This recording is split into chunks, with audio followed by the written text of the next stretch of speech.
Hello mga kapolitika, magandang araw muli sa inyo at maraming salamat sa walang sawang pakikinig panonood dito sa aking YouTube channel. Kung kayo ay bago pa lang, please don't forget to like and subscribe for more videos. Ang ating pag-uusapan sa ngayon mga kapolitika is itong si Senadora Amy Marcos.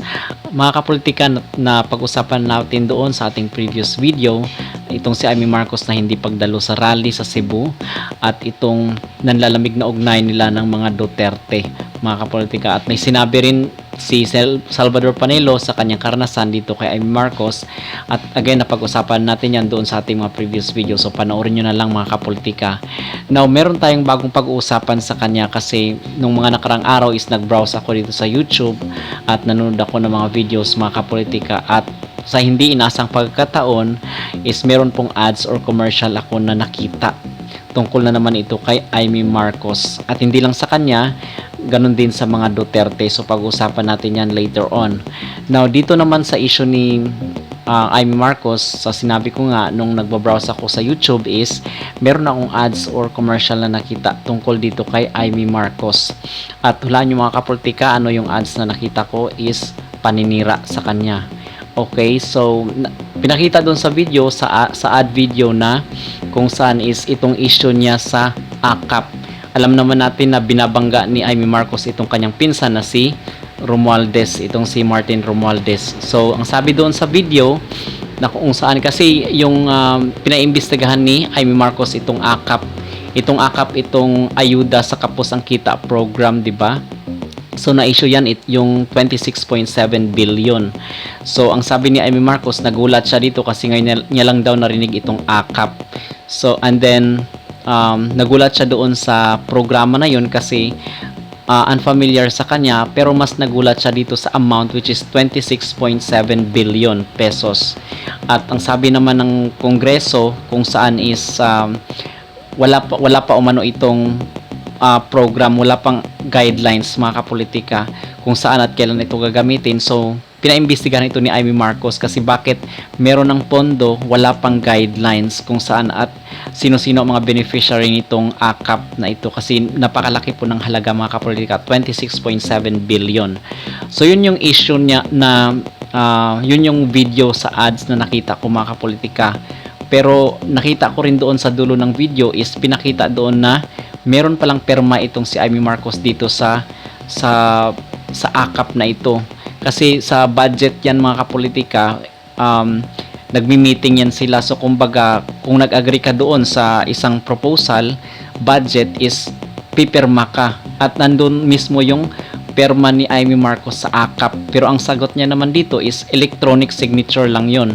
So meaning to say, electronic signature, hindi niya alam na yung signature niya na ginawa niya through electronic is doon nilagay doon sa AKAP na programa nitong Kongreso. So nagulat siya bakit nandun din yung perma niya. Pero ang sabi ng kongresista na kung saan is hinarap siya doon sa media is ang sabi niya, Amy Marcos, nandito yung perma mo. Okay, so imposibleng hindi mo alam itong programang ito kasi nga hinihiring ni Amy Marcos, pinaimbestigahan niya sa Senado itong programa ng AKAP. So mga kapolitika, ang bottom line dito is talagang sinisira na rin itong si Amy Marcos at itong si Sara Duterte kasi doon sa video mga kapolitika, dalawang video kasi itong nakita ko na ads or commercial dito sa YouTube. Itong against kay Amy Marcos. Alam naman natin kung sino ang nasa likod nito.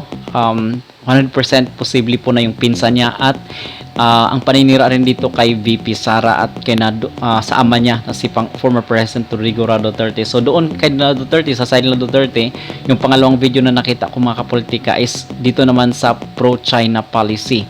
So nung kasi 2016 di ba election presidential, at ang pangako ni former President Duterte is magji-jet ski daw siya papuntang West Philippine Sea at itatayo niya doon yung flag, at kung saan is yun yung natandaan ng tao kasi nga mainit din itong issue ng West Philippine Sea, at yun yung issue na binabato sa kanya dito doon sa ads na napanood ko mga kapolitika, yung issue ng West Philippine Sea at yung pagiging pro-China niya. At nakita ko nga din doon sa video na kung saan is si VP Sara is nagsasalita ng salitang China. At nakita nga natin mga kapolitika na apektado na itong rating ni Amy Marcos dito sa mga paninira at mga black propaganda against her. Napag-usapan na natin ito doon sa ating previous video na kung saan is bumaba itong ranking ni Amy Marcos sa pagkasenador sa 11th place from top 4, top 9 and then naging top 11. So napag-usapan na natin yan. So apektado siya dito sa black propaganda and at the same time dito sa awayan or gitgitan ng kanyang angkan at sa mga angkan ng Duterte, mga kapolitika. Pero ang Duterte is hindi naman masyadong ganoon na apektado kasi mataas pa rin yung rating ni former President Rodrigo Roa Duterte. Ang kawawa dito, mga kapolitika, is itong si Amy Marcos na kung saan is siya yung naiipit sa dalawang nag-uumpugang bato. At yan ang rason kung bakit ngayon is kabi-kabila ang kanyang mga meetings at mga pa-interview and at the same time naglilibot din siya sa buong bansa para maging popular, mga kapolitika. Okay, so sinusuportahan rin natin itong si Amy Marcos sa kanyang mga advocacy kasi maganda rin naman ang kanyang mga advocacy at gusto nga niyang ito kasi second chance nila ito sa politika, di ba? Lagi niyang sinasabi niya na binigyan sila ng second chance sa politika para maibalik yung tiwala ng tao sa kanila at sana naman is hindi masayang yung pangalawang chance na binigay sa kanila dyan sa gobyerno. Okay?